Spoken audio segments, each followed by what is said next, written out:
she refused to walk away. That one decision changed both of their lives forever. Nobody in that hospital thought the man on the gurney was worth saving. The attending physician had already decided. The charge nurse had already moved on. Somewhere in the back of the trauma bay, an administrator was quietly drafting the paperwork to ship the problem elsewhere. Someone else's liability, someone else's conscience, someone else's mess. Adaeze Okafor had been on shift for 9 hours. She knew exactly how many units of O-negative were left in the refrigerator. She knew which IV line in Bay 3 was running slow. She knew the name of every patient behind every curtain. She knew that the man they had all given up on was still breathing. She also knew nobody was going to do anything about it. Before we go any further, if you are new here, subscribe now and drop a comment telling us where in the world you are watching from. Because what she did next is the thing nobody at that hospital was ready for. Stay with us. Adaeze had been a nurse for 14 months. Not long. Long enough. She had learned which doctors forgot to wash their hands. She had learned which ones remembered. You learn a lot about people in your first year somewhere. You learn who they really are when things get difficult. She had learned the particular silence of a room where someone has just decided not to try. The weight of it. The way it settles over everything like a second layer of air. She recognized it now. It was everywhere in that bay. The man had come in at 11:47. 4 men in dark suits carried him through the ambulance bay. No ambulance. No paramedics. Just 4 men, moving fast, moving quiet. A 5th man stood at the door the whole time. He never looked at a nurse. He watched the street. His eyes moved from one end of the block to the other, slow, steady, expecting company. That told her something. His name was Takeda. Just that. Not a first name. Not a surname with any suffix attached. The admitting clerk typed it with 2 fingers. Stopped, looked up at someone who was no longer there. Said very quietly that there might be a problem with the insurance. The charge nurse was named Deborah. 22 years at that hospital, deeply tired of surprises. She took one look at the file. She went to find Dr. Chung. Doctor. Chung took one look at his own schedule and found something urgent 3 floors up. The problem was not the insurance. Adaeze understood that immediately. It was the notation penciled next to the intake notes. She did not read Japanese. She did not need to. She had worked in that building long enough to know what certain notations meant. She had watched 8 colleagues walk away from that bay in the last 8 minutes. She understood what was happening. He was affiliated. Or someone believed he was. And this hospital, like most hospitals in this city, had a policy about that. An unofficial one. The kind that never gets written in a memo. The kind that lives in sideways glances and paperwork delays. In administrators who suddenly need to consult with legal before authorizing anything. The kind everybody knows and nobody admits. You know the kind. You have seen it somewhere, maybe not in a hospital, but somewhere. Takeda Kenji was 44 years old, 6 feet tall. He had a punctured lung. His blood pressure was falling like a stone in still water. She pulled on her gloves. Nobody stopped her. Nobody helped her either. She worked around the occupied bays, the turned backs. The clipboard left on the supply cart in a way that felt deliberate. A wall built from indifference, carefully constructed. She assessed him. She called the measurements out loud to a room not quite listening. She found a vein on the first try. More than the resident who had come and gone 10 minutes earlier had managed. He had tried twice. Muttered something under his breath. Left, she made a mental note of that. That was when she cut the shirt away. If you have ever been in a room where something was being decided without you, you know the particular way that silence feels. Heavy, pointed, the kind that says, "You are not involved in this." She stood in exactly that silence and acted anyway. She had expected a tattoo. Not the scale of it. Not the intricacy. The ink ran from the back of his neck to his waist. A landscape of color that had taken years and enormous pain to complete. It was the most beautiful thing she had seen in 14 months of working in rooms that were mostly not beautiful. A wave at the center, its crest detailed down to individual lines of foam. A mountain above it, rendered with the precision that speaks of devotion rather than decoration. A bird in flight across one shoulder blade. Wings spread. Heading somewhere with complete conviction, she looked at it for exactly 2 seconds. Then she kept working. 3 hours and 40 minutes later, Adize was charting in the break room when Deborah came in. She stood in the doorway, said there would be a review. Adize said she understood. Deborah said the hospital had policies for a reason. Adize said she understood that too. Deborah left. Adize finished her chart. She drank the rest of a cold coffee. It had been sitting for an hour. She thought about nothing in particular for a while, in the way you do after something that has required your whole self. Then she went back to work. 4 other patients on her list. The IV in Bay 3 was still running slow. What she did not know was that the 5th man, the one who had watched the street, had watched her too. 3 days later, Takeda Kenji had not died. This was, depending on who you asked, either a medical outcome or an administrative inconvenience. The transfer paperwork was filed away, not discarded. Filed, there is a difference. 2 men in suits now stood in the corridor outside his room at all times. The morning staff was nervous. The afternoon staff was more nervous. Adize was not nervous at all. She had already decided something. A patient was a patient. That was her entire philosophy. She had written it on nothing and said it to no one. She simply believed it and acted accordingly. On the 4th morning she came in to take his vitals, and he was awake. His eyes were open. They looked at her with an expression she could not immediately categorize, not suspicious, not grateful, something in between, something watchful and patient. The look of a person waiting to see what the weather will do. She said good morning. She said she was going to take his blood pressure. She did both without waiting for a response. She had learned that waiting for responses in uncertain situations tended to invite more uncertainty. He said nothing. She noted his numbers, made a mark in the chart. She was about to leave when he said quietly, "You were the one." She stopped. She turned. "The one who stabilized you," she said. "Yes, that was me." He was quiet for a moment. Then, "Why?" Not a question exactly. Something he needed to hear said out loud, made real.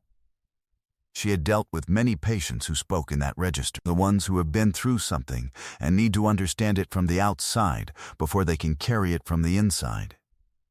She said, "Because you needed help, and I was there."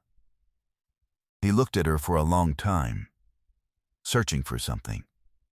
Some insincerity beneath the plain surface. Some calculation hiding underneath.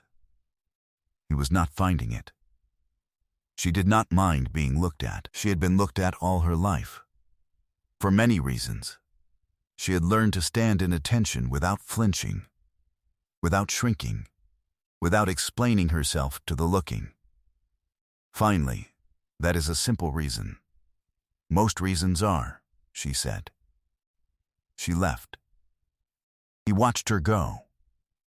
The man in the doorway watched her go too. By the end of that week, the word had moved through the hospital the way words in hospitals always move. Sideways, downward, arriving everywhere at once. The nurses on other floors knew. The dietary staff knew.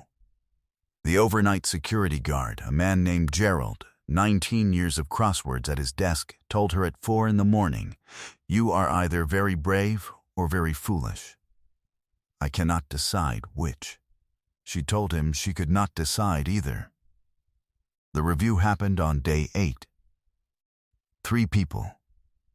Their names were on the hospital letterhead. They explained that the hospital's position on certain categories of patient was a carefully considered institutional stance.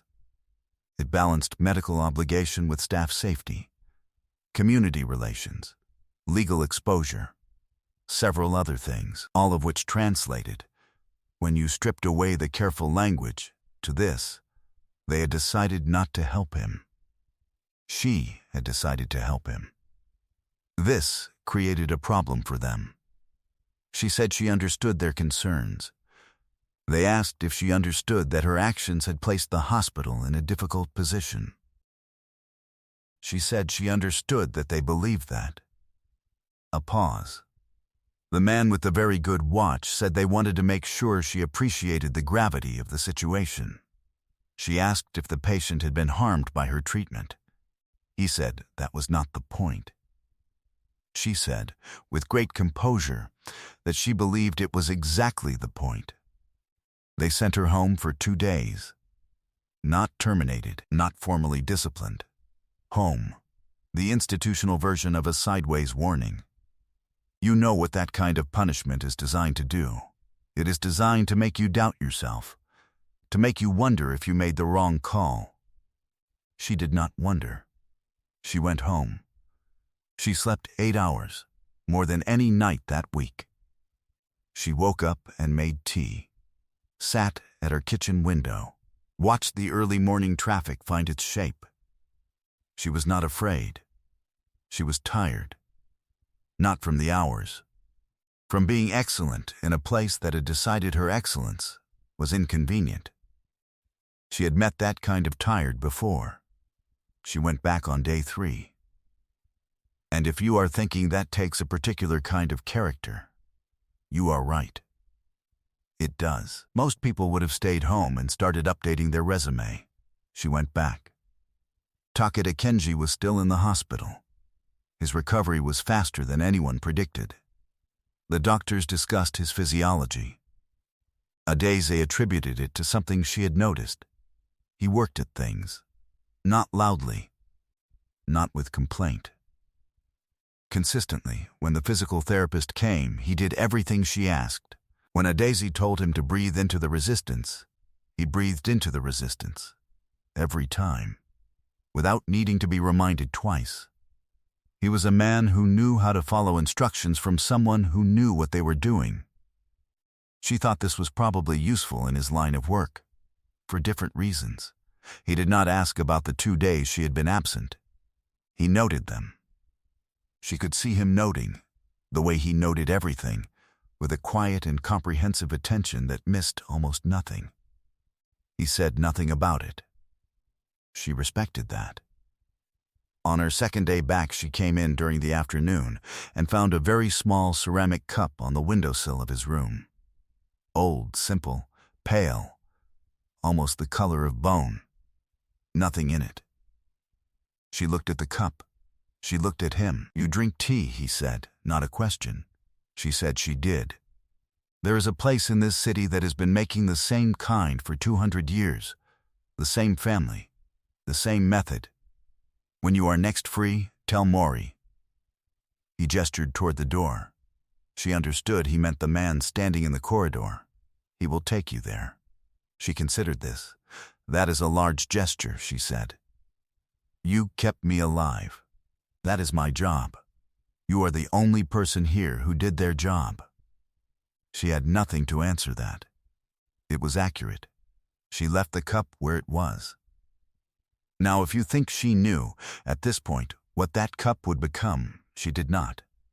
If you think she was already seeing where this was going, she was not. She was simply going to work and doing her job and leaving a cup on a windowsill. Because moving it would have required saying something, and saying something would have changed something she was not ready to change yet. That night, 3 floors down and 1 building over, Dr. Chong was having dinner with a man in a restaurant in Ginza, where the menu carried no prices, the kind of restaurant where that absence is the entire point. The man listened to what Dr. Chung said. He set down his chopsticks very carefully. He looked at the table.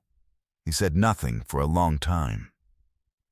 What Adeze did not know, sitting in the break room at midnight, eating a convenience store rice ball and reviewing tomorrow's roster, was that Takeda Kenji was not simply a man with a complicated file and an impressive tattoo. He was the Oyabun of the most significant organized family in the eastern part of the city. A man who had spent 23 years making enemies the way other men make acquaintances.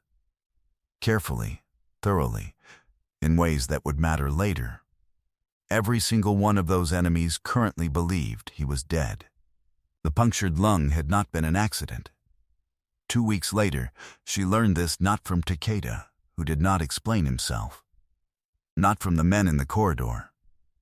She learned it from a journalist who appeared in the hospital lobby on a Tuesday morning, asking questions that the front desk referred to the administrator, and the administrator referred to security. She saw him briefly through a window, a young man with a camera bag, being escorted to the exit with the firmness reserved for people who do not take the polite version of no. She filed this under things that were not her business, and went back to her patient in Bay 4. The thing that was her business was the old woman in Bay 7 who had been waiting 14 hours for someone to read her scan. Adeze went and found the right doctor and stood in the doorway until it was done. She had found that standing in doorways was often necessary. The thing that was also her business, increasingly, was the man in room 412 whose blood pressure was finally stable and who had started in the last 3 days to talk. Not about himself. Not about the men in the corridor or the journalist in the lobby. He talked about small things. The quality of light in early morning, specific to a particular direction in late autumn, a kind of fish available from only one market in the city, prepared correctly by only 2 or 3 people, and the difference between a preparation that was right and one that was merely adequate. A garden in Kyoto that had taken 300 years to reach its current composition and would take another 100, if tended carefully, to reach what it was aiming for. He talked the way someone talks when they have been very silent for a long time and the words are finally moving again. Not because anything has changed. Because someone is listening. Adeze listened. She was good at it. She had learned it from her mother, who had listened to patients for 30 years, and who said that most of what people needed from a nurse was not the needle. It was the witness. He was worth witnessing.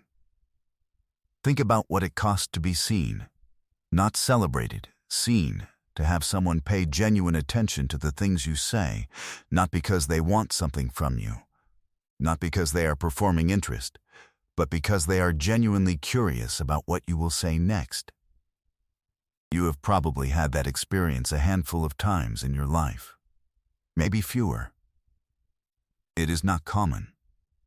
She did not say this out loud. She did not need to. He could feel it. She knew he could feel it, because his voice, over those days, changed. It lost a particular wariness that had been in it from the beginning. Not guard. He was still careful, still precise. The wariness was something else. Something that comes from a long time of not being heard. On his last day, she came in and found him dressed. Standing by the window looking out at the city. He looked different vertical. Larger somehow, and more contained, as though the hospital bed had been softening something that was now standing, visible, again. A dark jacket, shoes already on. She noticed that specifically. She had watched him, on her very first morning, pause at the doorway of his room and almost remove them out of reflex. Stop himself. Step inside. She had filed that away. She understood it now. "You are leaving," she said. Yes, she checked his chart. His numbers were acceptable. "Follow up in 2 weeks," she said. He said he would. She was turning to go when he said her name. "Okafor, just that." She stopped.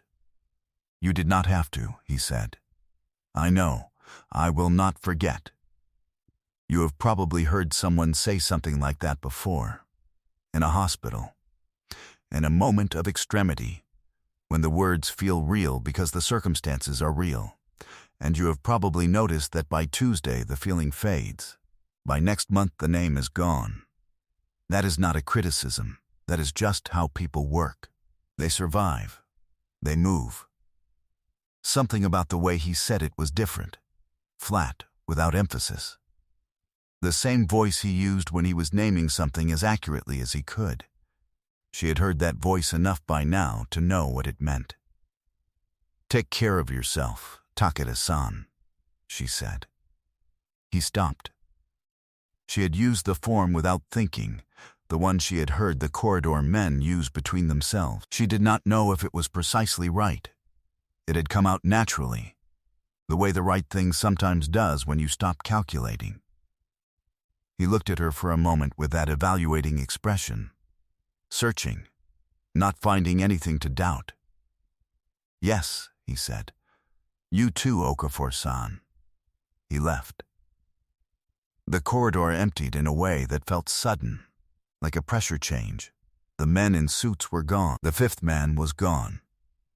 The air in the hallway was different, lighter, and also emptier. Adaize stood in the empty room for a moment. She looked at the small ceramic cup on the windowsill. She had left it there every day. He had left it there every day. Neither of them had said anything about it. She picked it up, set it in her coat pocket, went to Bay 7.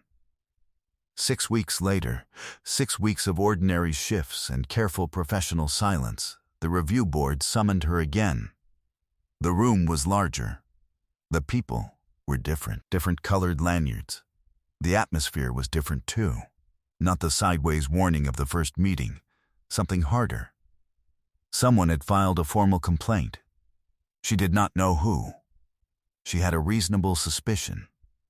She kept it to herself.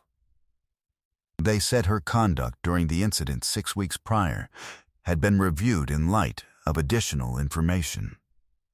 Concerns about her judgment, her professional fitness, her pattern of decision-making in situations where institutional guidance was clear.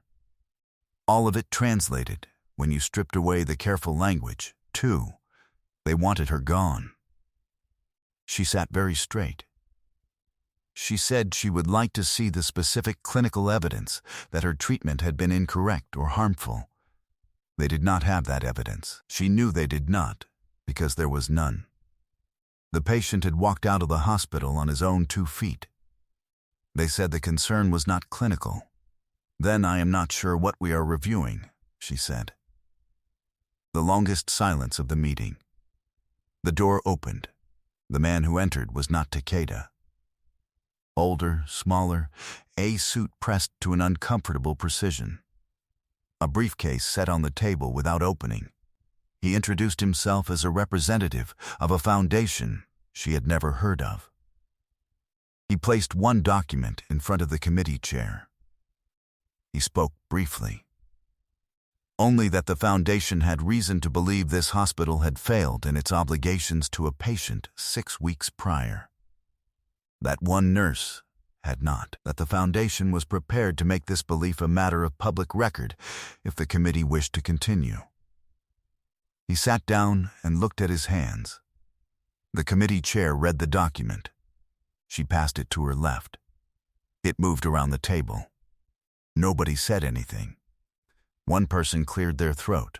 Another picked up a glass of water and set it down without drinking. The proceeding ended 37 minutes after it began. No formal resolution.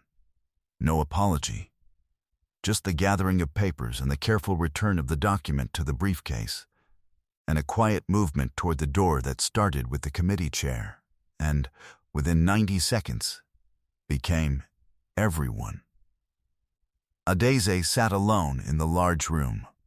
The man with the briefcase was the last to leave. At the door he turned and said very quietly, "He said to tell you that he did not forget." She sat with that for a long time. And if you want to understand what that sentence meant, he did not forget, you have to understand what she gave him. Not treatment.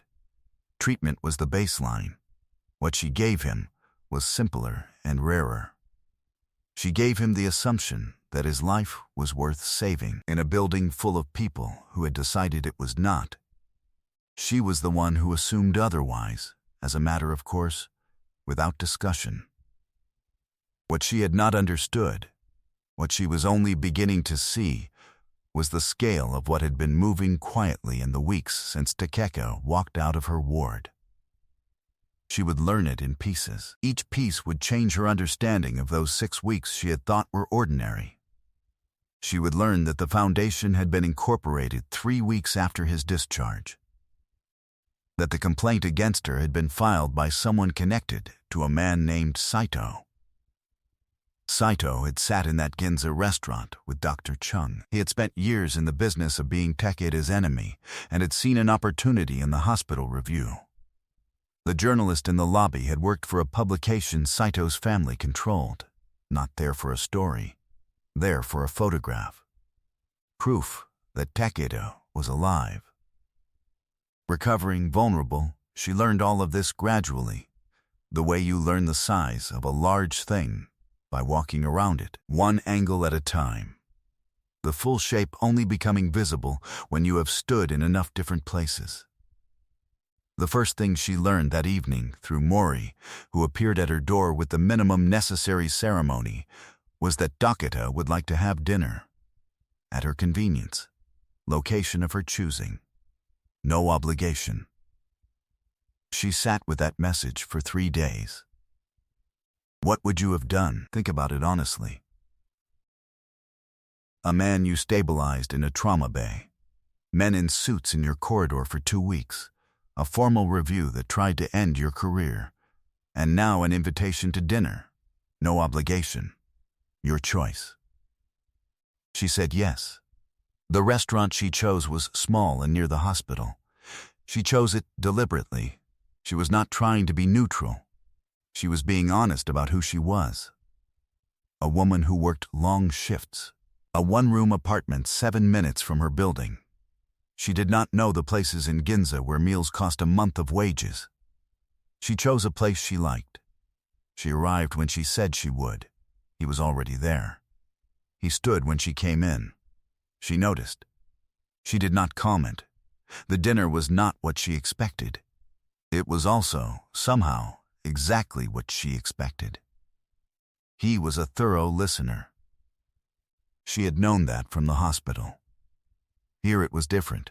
The direction of care had reversed. He asked questions and waited for the full answers. He did not check his phone. He did not look at the door. He looked at her with a precise and unhurried attention that she found, somewhere around the second cup of tea, quietly disarming. She talked about her mother in Lagos. A nurse before her, the primary reason she had become one.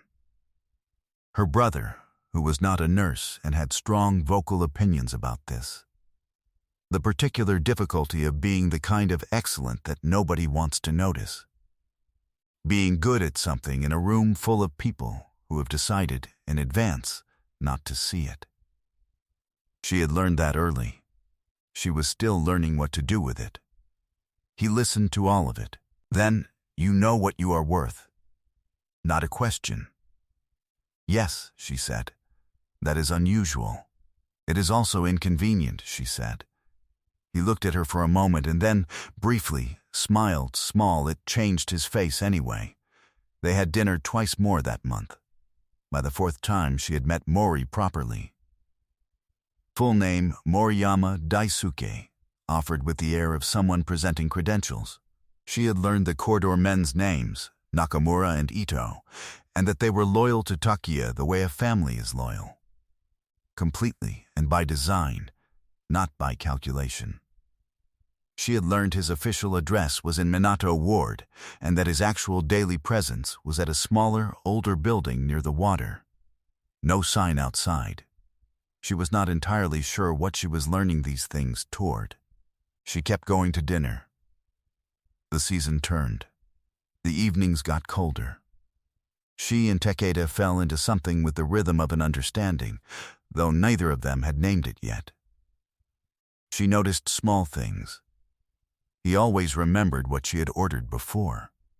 He paid attention to what she said she was tired of, and did not suggest it again. Once, walking to her station after dinner, he stopped at a crossing and she almost walked into him, and his hand came out briefly to steady her, then withdrew, and neither of them said anything about it. But she thought about it on the train home. More than once. She was always paying attention. 4 months later, 4 months after the night he was carried through the ambulance bay, Mori appeared at the end of her shift. He said, with the economy of someone who has practiced brevity until it is second nature, that there was a matter involving the man called Saito, and that Takeda had asked if she would be present. "Present where?" she said. Mori told her. "That is a very formal setting," she said. "Yes," she looked at him. "What is he asking me to do?"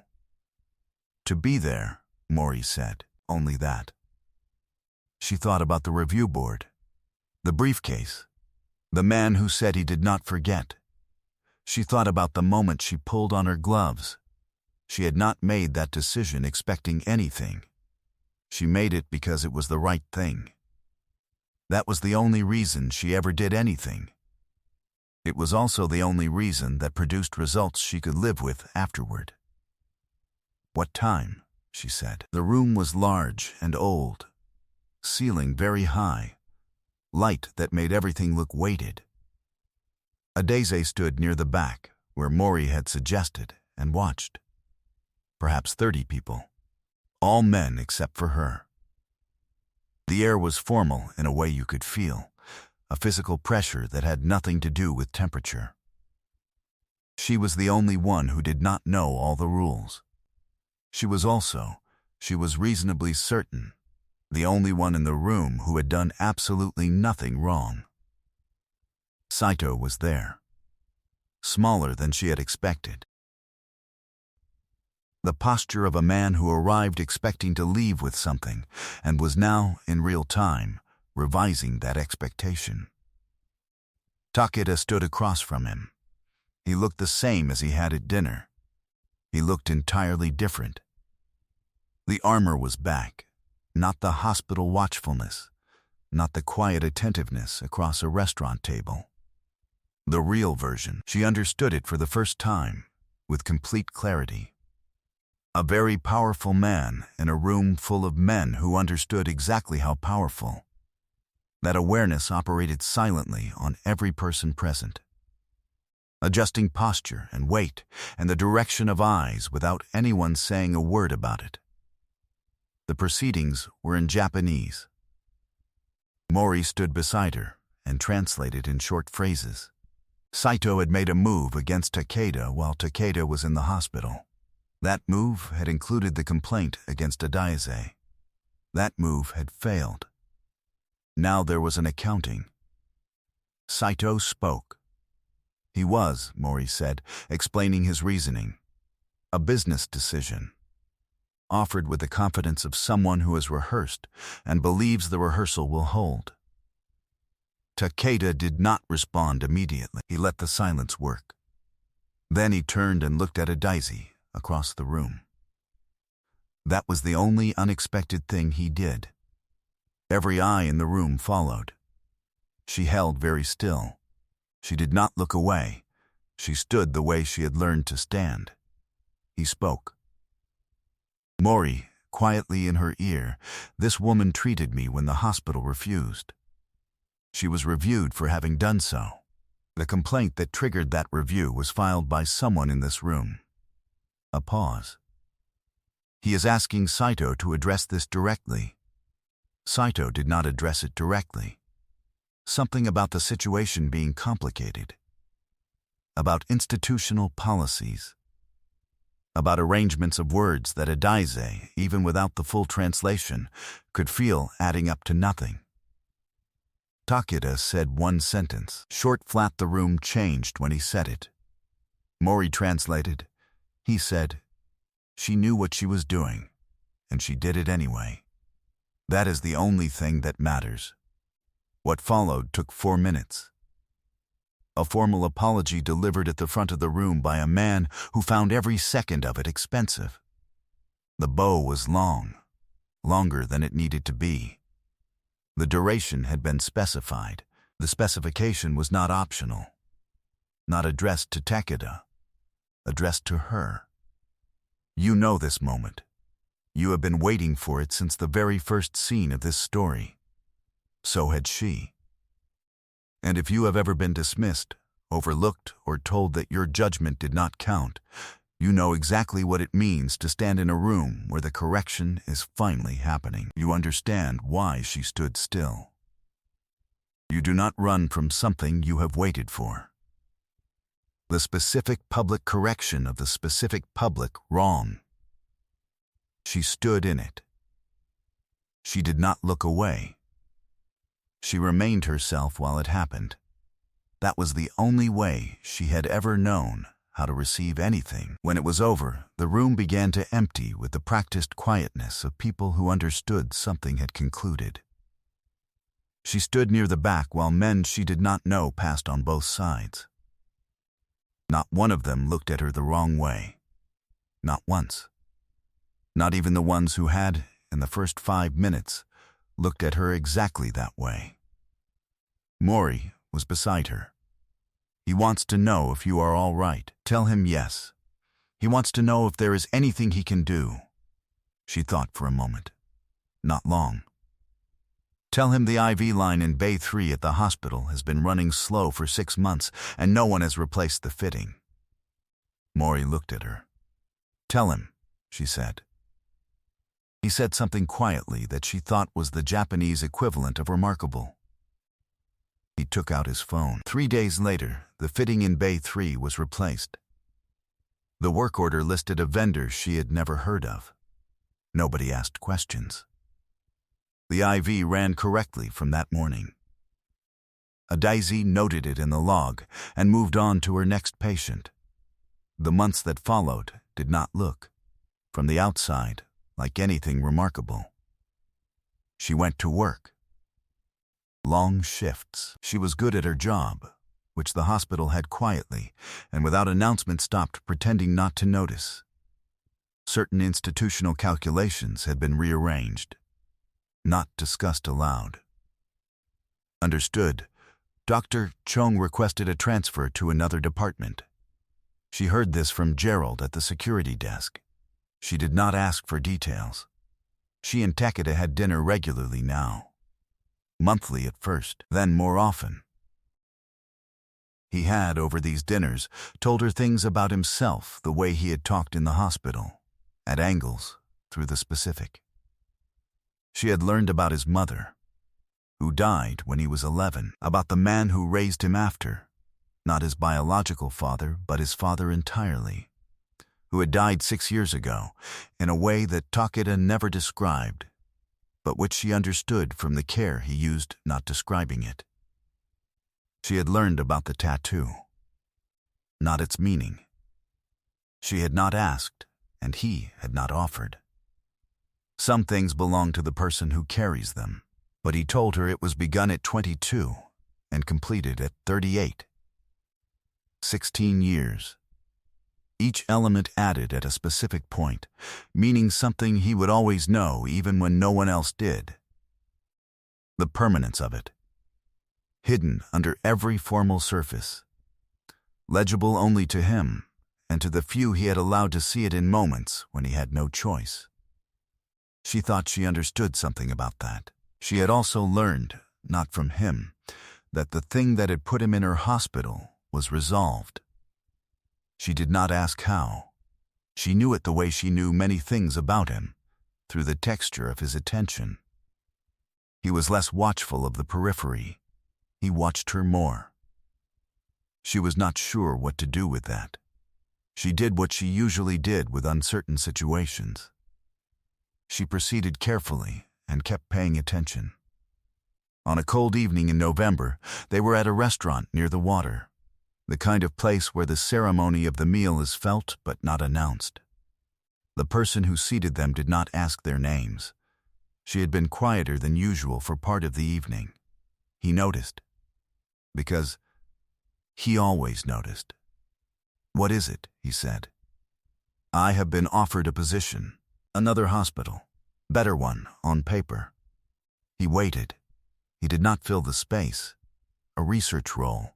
The kind of thing I told myself I would do someday. And, he said, and I am thinking about whether someday is now. "You are asking what I think," he said. "I am telling you what I am thinking." There was a small difference between those two things. They both knew it. "I think you should take it," he said. "You do. You are wasted where you are. You were wasted where you were from the beginning. You stayed out of principle, and it cost you something real. It should not cost you again." She was quiet for a moment. "Then, it also gave me something." He looked at her. "I did not mean the hospital," she said. The silence between them was a different kind. Not a held breath, a resting place. Something had been said that they had both been moving toward for a long time. Now it had been said. The shape of things was clearer. "Take the position," he said. "Yes," and he said, "and that is a separate question." "Yes, the answer is also yes," she said. He removed his shoes at her door that night. At the threshold. Without thinking, the way a person does something that has become natural without noticing it become natural. She watched him do it. She said nothing. She stepped back and let him in. 7 months later, there was an event at a building in Minato Ward. Daisy knew about events like this in the abstract by now. She had been learning about the formal architecture of the life she was now adjacent to. Not quickly. Steadily, she knew this kind of event was rare. She knew the people attending were not casual. She wore the dress that his sister, a woman named Keiko who had appeared in her life 3 months prior, and who had taken exactly 48 hours to form a complete opinion of Daisy, which was favorable and expressed without ambiguity, had helped her choose. She wore her hair the way she wore it when she was most herself, not the way she wore it at work. Takeda had seen it twice now. He had said nothing about it either time. But he had looked at it in the way he looked at things he was storing. The room was full. She knew some of the faces. Mori was near the door. Nakamura and Ito were somewhere she could not see, which meant they were exactly where they were supposed to be. Takeda stood at the front of the room, the full version of himself. She had seen the gradations by now. She knew which one this was. He looked like what he was. A man who held a structure built over decades and held it with intention. The proceedings were formal. She understood more Japanese than at the beginning. Still not enough to follow everything. Enough to understand the shape. An announcement. A naming. An assembled acknowledgement, witnessed, of something now official. At a point she had been told to expect, he turned toward her. In Japanese, which Mori had spent 3 evenings teaching her to say correctly, she said, "I accept." Afterward, when the ceremony was complete and the room shifted into something with more air in it, a woman she did not know came to stand beside her. Curious, not hostile. In English, "You are the nurse." "I am a nurse, yes," Daisy said. "The one from the hospital." "Yes," the woman looked at her for a moment. Then she said something Daisy would turn over in her mind for years, in the quiet moments when she thought about what things mean and how they move through time. He has spoken of you since the beginning. I did not believe, when he first told me, that a person like that existed. I believe it now." She moved away before Adaise could ask what he had said. Takeda appeared beside her. He looked at her face. He noticed things before she said them. "What did she tell you?" "That you spoke of me." "Yes, what did you say?" He thought for a moment. He wanted to get it right. "I said that you were the kind of person who does the right thing without needing a reason," he said. "That I had spent my life surrounded by people who needed reasons. That I had not understood, before you, how different it felt." "That is a large thing to say," she said. "It is also accurate." "Yes," she said, "it is." The room around them went on being a room. Mori was near the door. Kaiko was talking to someone across the space with the energy of a woman who does many things at once and does all of them well. The winter light through the high windows was the quality of late November afternoon. Not warm. Carrying a particular clarity. The kind that makes edges sharp and distances feel known. Adaise thought about a corridor at 11:47 at night. A turned back, a paperwork delay. 4 men moving fast and quiet through an ambulance bay. A 5th man watching the street. She thought about pulling on her gloves. You do not always know what you are choosing when you choose it. You know only what is in front of you. A person who needs help. A room full of people who have decided not to provide it. Your own hands, ready. You do not think this moment will matter. You do not think this person will carry what you give him and keep it the way he keeps permanent things, with care and intention and without apology. You just keep working, and in working you give something that could not be given any other way. Not pity, not charity, just the simple, steady belief that the person in front of you is worth the effort. That is not a small thing. That is everything. Think about your own life for a moment. Think about the people who chose to show up when they didn't have to, who treated you like you mattered before they knew the whole story, who did the right thing even when it cost them something. Those people changed your life. You might not have told them. You might not even have realized it at the time. But they did. They always do. Some people come into your life at their greatest need, and what you give them is the ordinary thing, the professional thing, the thing you were trained to do. And in giving it, you give them something they have never received before. The simple belief that they are worth the effort. And some people receive that and carry it forward in the only way they know, completely, without hesitation, for the rest of their lives. She had not saved him because she expected anything. She saved him because a patient is a patient, and he had needed help, and she was there. She got everything anyway. Never underestimate a quiet person doing the right thing. The world runs on them, even when it refuses to notice. Especially then. Thank you so much for watching. If you felt something when she stood in that room and let the apology land, drop that moment in the comments below. I want to know which part of this story stopped your scroll. If you know someone who keeps doing the right thing even when nobody notices, share this with them today. And if you want to see what happens next for Adaise, tell us in the comments, because her story is only just beginning. The weeks in the hospital were not only what she told people later, when someone asked.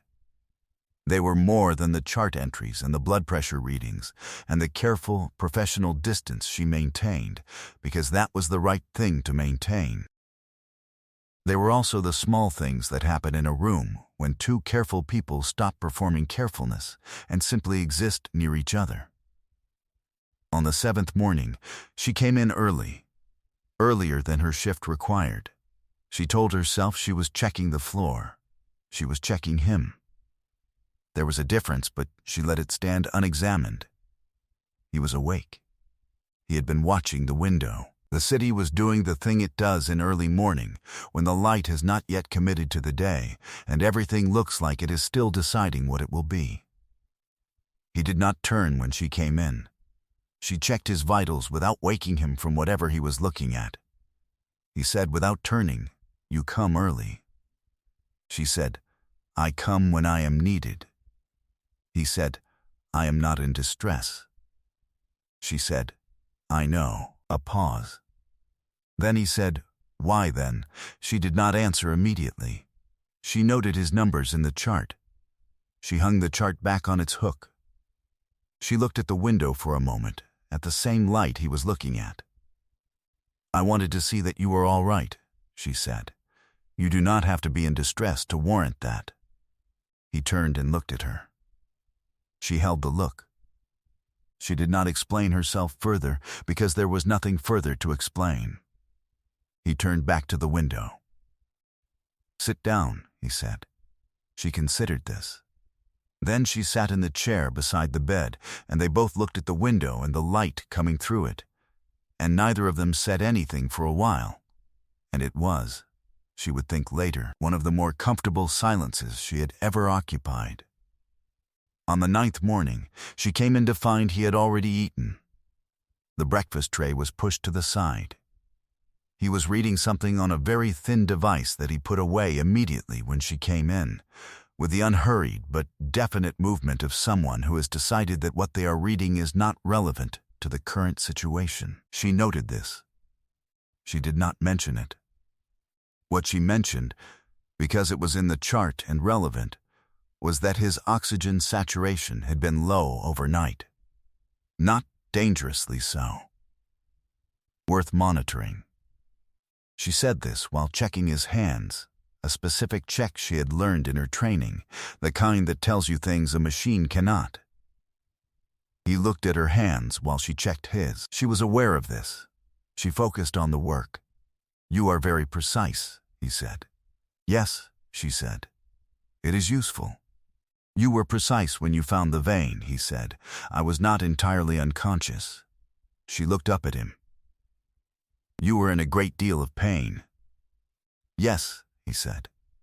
"I was still aware of the precision." She finished the check. She wrote the result in the chart. She said, "The precision is not for its own sake. It is because getting it wrong matters." He looked at her with that evaluating expression. "Yes," he said. "I understand that principle." She believed him. On the 11th day, a man came to the door who was not Nakamura and not Ito. She had not seen him before. He stood in the doorway with the particular tension of someone who has arrived to deliver information that is not welcome. He said something to Takeda in Japanese that was brief and low. Takeda listened, without expression. He said something back that was even briefer. The man went away. She had been checking the room's supply cart. She did not turn around during any of this. When she turned around, Takeda was looking at her. "You did not react," he said. She said, "It was not my information." He looked at her for a moment. Then he said, "Most people react." She said, "I have learned that reacting when it is not your information tends to make it your information faster than you are ready for." He said, "That is a considered position." She said, "I have had time to consider it." He said, "What did you understand of what was said?" She said, "Nothing. I don't speak Japanese." He said, "You understood something." She looked at him directly. "I understood that the news was bad and that you had already decided what to do about it," she said. "I did not need to understand the words." He was quiet for a moment. Then he said, "Yes, that is accurate." She finished with the supply cart and went to her next patient. What she did not know was that he told Mori about that exchange that evening, and that Mori, who had known Takeda for 17 years and had seen him evaluate many people with that particular attention, said nothing when he heard it. Just nodded once. The way you nod when something confirms something you already suspected. Later, much later, she would understand what she had been being evaluated for across those 2 weeks in the hospital.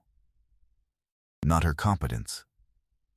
He had understood her competence from the first night. Not her character in general. He understood that too. He had been evaluating something more specific, whether she was the kind of person who could be near difficult things and remain herself. Whether proximity to power would change her. Whether knowing what he was would change what she did.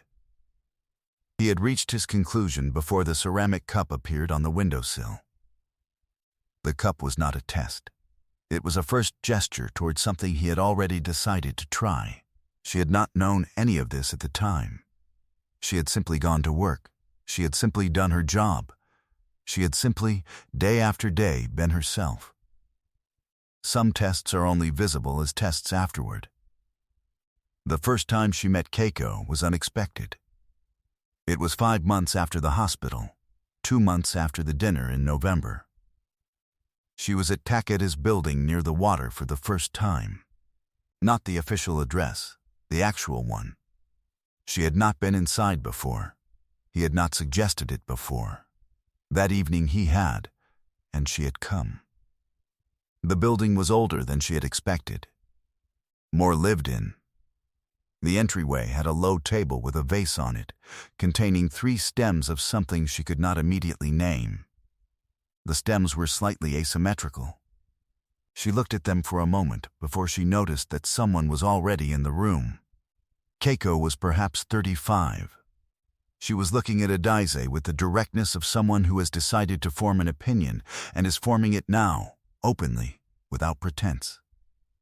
"You are Okafor," she said, in English. It was a statement, not a question. "I am," Adaise said. "My brother has spoken of you," Adaise said. "He has mentioned his sister." Keiko looked at her for a moment longer. Then she said, "He said you argued with the review board." Adaise said, "I asked them a question they did not want to answer." Keiko said, "What question?" Adaise said whether the patient had been harmed by my treatment.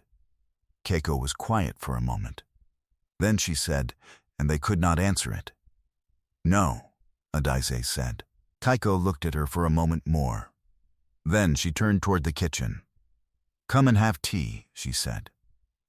"I want to ask you something about nursing." Adaise followed her. Takia was not in the room. He appeared 10 minutes later and found them at the kitchen table and said nothing, just looked at the scene with the expression of someone who had hoped for an outcome and is seeing it arrive. Keiko, it turned out, had questions about nursing. Genuine ones. She had a friend, she said only friend, not elaborating, who had been diagnosed with something Adaise could discuss in general terms, which she did, carefully, with the caveats that mattered. Keiko listened the way her brother listened. Completely, without interrupting. At the end she said, "You give good information. Not too much, not too little." Adaise said, "It is the kind of information I would want if I were the one asking."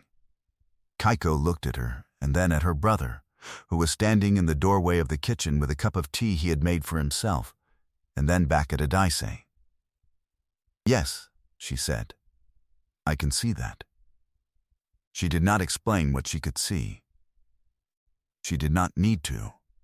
3 weeks later, Keiko called Adaise directly, which meant she had obtained the number from Mori, which meant Mori had provided it, which meant Takeda had at some point told Mori that providing it would be acceptable.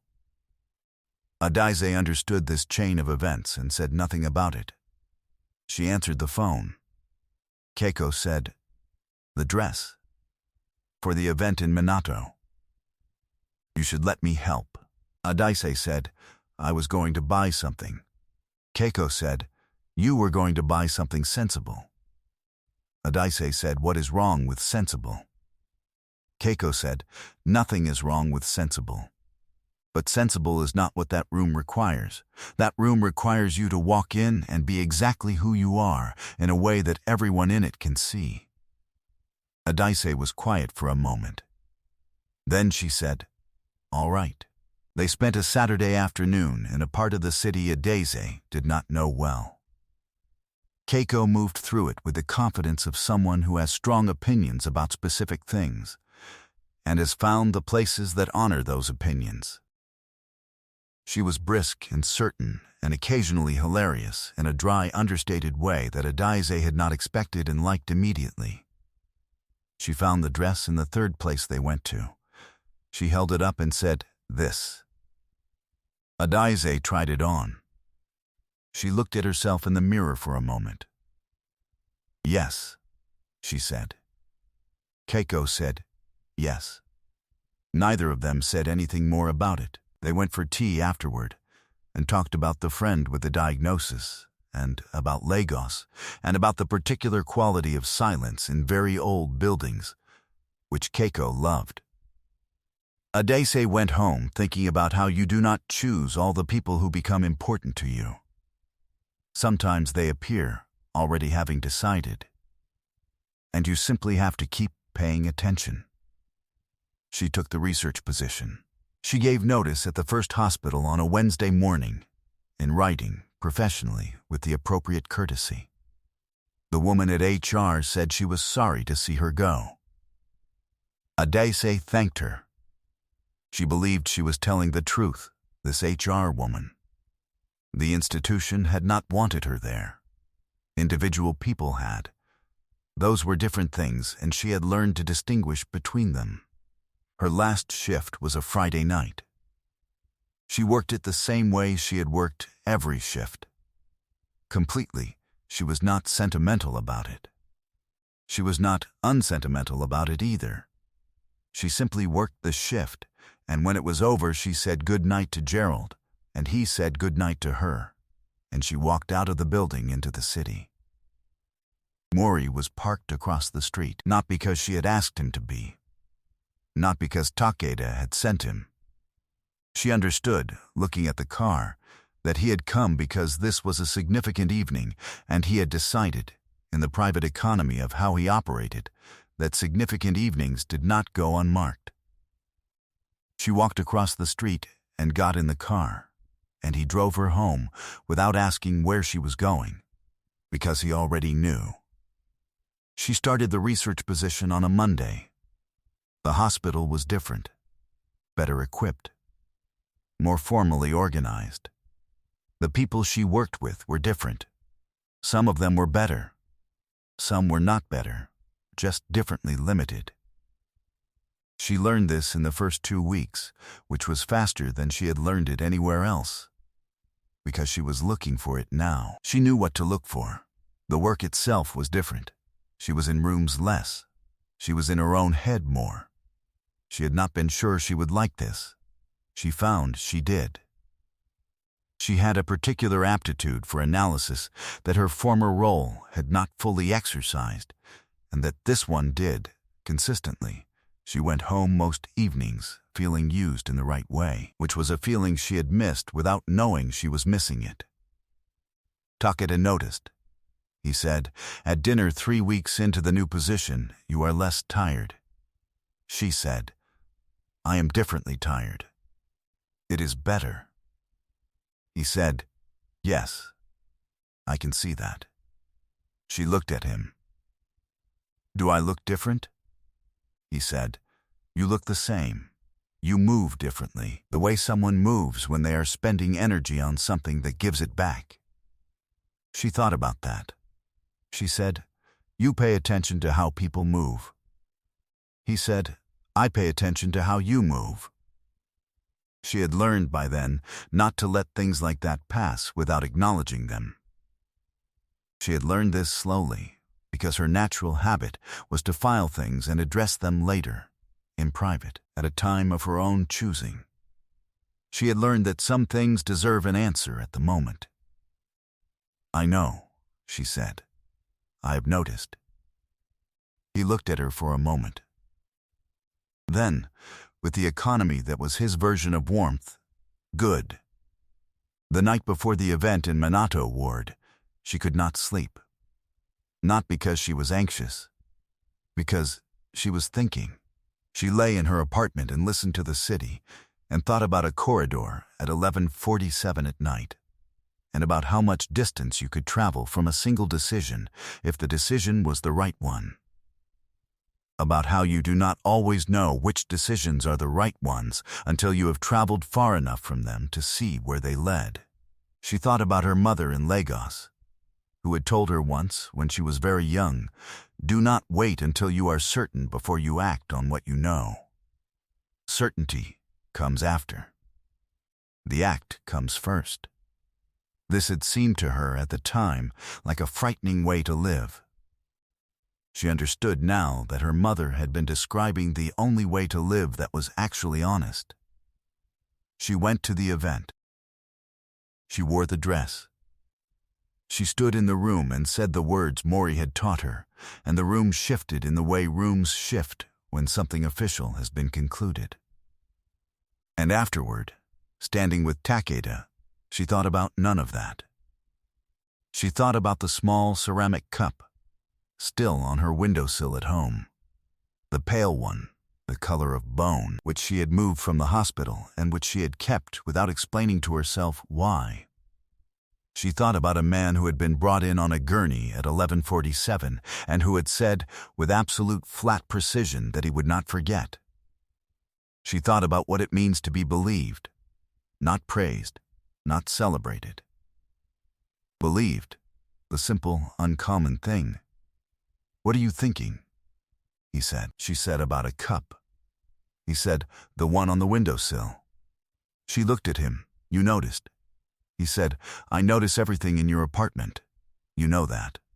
She said, "I kept it because it seemed like the beginning of something." He said, "It was." She looked at him.